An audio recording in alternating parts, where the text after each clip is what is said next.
There's a certain tax guru that I always see talking about buying vehicles and fancy vehicles at the end of the year so that you don't pay any taxes. And let's just walk through how this works. If you have $200,000 of net income in your business, you might owe something like $40,000 of taxes when you file. Now, what you could do is you could just file your taxes and you'd owe 40 grand and then you'd have $160,000 left over. But what this guy says, and what a lot of gurus will say is, go buy a heavy vehicle, like a G-Wagon and write it off and don't pay any taxes. So you could go do that. You could go buy a vehicle for $150,000 and provided that you have mileage to justify it, which that's a whole different story, you would reduce your taxable income to $50,000 by taking a combination of 179 expense and bonus depreciation.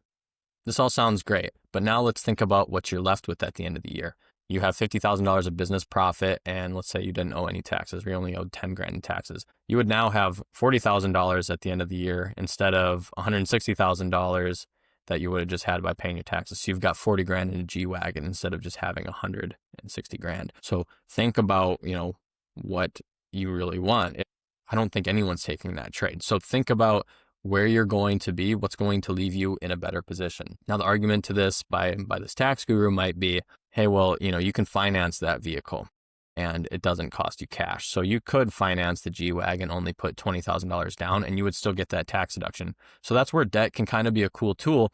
But at the end of the day, you do still need to pay that loan back with interest. So you're basically paying interest on a tax deduction. Probably not the best idea. And the kicker here is if you sell that vehicle or if the business usage on that vehicle drops below 50%, all of that income that you saved, so say you got a $150,000 deduction, there's something called depreciation recapture, and you have to add that income in the year that you sell it. So for example, if you did that at the end of the year and then you sold the vehicle next year because you couldn't afford it, you would have to add back $150,000 of income that would be added to your current year income, which could end up costing you potentially more or less than you ended up saving on it in the first place. So I never encourage people to go buy something you don't need to reduce taxes. I rather would look at ways you can get free money. There's all sorts of ways that you can deduct things that are useful to you and you would be purchasing anyway.